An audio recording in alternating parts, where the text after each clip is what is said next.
आशा की किरण। ભક્તો સ્વામિનારાયણ સંપ્રદાય હોય કે દુનિયાનો કોઈ આધ્યાત્મિક પથનો માર્ગી હોય, દરેક જો આગળ કુછ કરી શકે, વધી શકે, તેની પાછળ ભજન જ કારણભૂત હોય. ભજન જ તળસાને તુલસીદાસ બનાવી શકે છે, યાદ રાખજો. ભજન જ વાલિયાને વાલ્મીકી બનાવી શકે છે.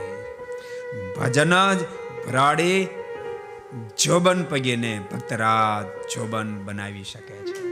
ભજનની તાકાત છે.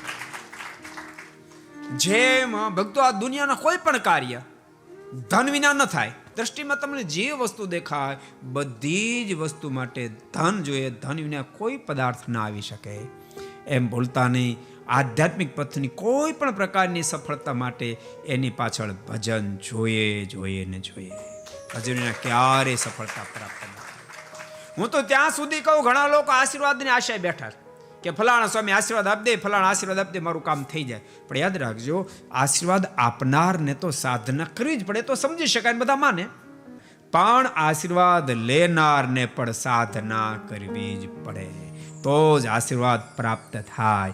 એવીના આશ્વાસન મળે, આશીર્વાદની પાત્રતા કેળવાઈને આશીર્વાદ પ્રાપ્ત ન થાય. બહુ અદ્ભુત મહારાજ કહી રહ્યા નૃસિંહાનંદ સ્વામીને કે સ્વામી, તમારે અત્યારે જેવી શાંતિ વર્તે એવી શાંતિ જો પરમ પ્રાપ્ત કરવી હોય તો મારી સ્મૃતિ, મારા ભજનથી જ પ્રાપ્ત થાય. को पसंद आया हो तो लाइक करें और शेयर करना मत भूलिए. सब्सक्राइब करें सरदार कथा चैनल को और बेल आइकॉन पर क्लिक करना मत भूलिए लेटेस्ट वीडियो सबसे पहले पाने के लिए.